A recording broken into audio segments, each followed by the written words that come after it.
when I started coming to Church LV, I was at a real low point in my life. I was having a lot of personal conflicts with friends. I was having a really hard time with my boss at my new boss at my job. And I was on the verge of probably even losing my job of almost 20 years. And family life was not good.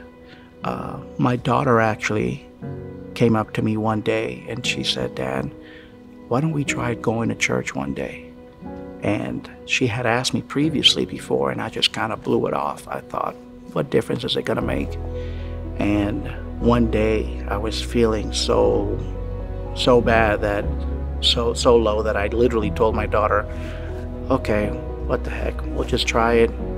You know, things can't get any worse." And I told her, "You pick the church, you figure out where you want to go. I'm not looking into it. You tell me what day and when." We went to the 11:45 experience. Somebody greeted us at the door and they said, "Welcome home." And I've never heard anybody say that in church before. And it changed my life. We've been going ever since.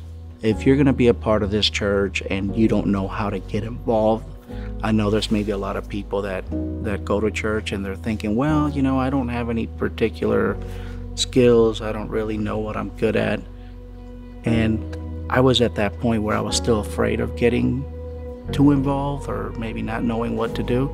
But when they mentioned outreach and it was basically just passing out toys to kids, who can't pass out a toy to a kid? That seems like just about the most basic yet noble things that you can do in life, is do something for a kid. And when I got here, I realized, wow, there's a lot of kids here and a lot of need. And I saw a lot of kids' faces that weren't really sure what to expect either, like myself. Suddenly I was kind of in charge of, you know, passing out the bikes to the kids.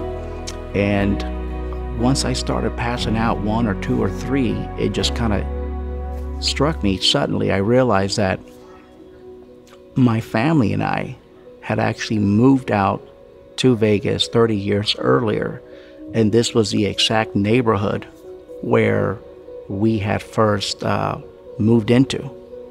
And not only that, but as I started passing out the bikes and seeing the smiles and the disbelief in these kids' faces, I started to realize that 30 years earlier, when I was just right down the street with my mother, my grandmother, and my little sister, somebody had actually once given me my first bike.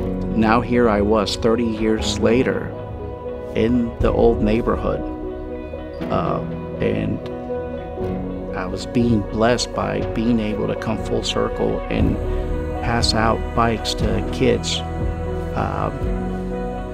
that otherwise would never had a chance to even ride a bike or have a bike of their own. And seeing their faces, seeing the look in their face of disbelief, and looking at their parents and looking at the bike and then looking at the parents to see if it was okay, and watching them like just ride off in their bikes, it's an indescribable feeling. I will definitely be joining outreach once again this year to donate my time and to donate clothing and toys, and to, most importantly, pass them out and see the smile on these kids' faces. Don't think about it, just do it. You're gonna make a huge difference in a kid's life.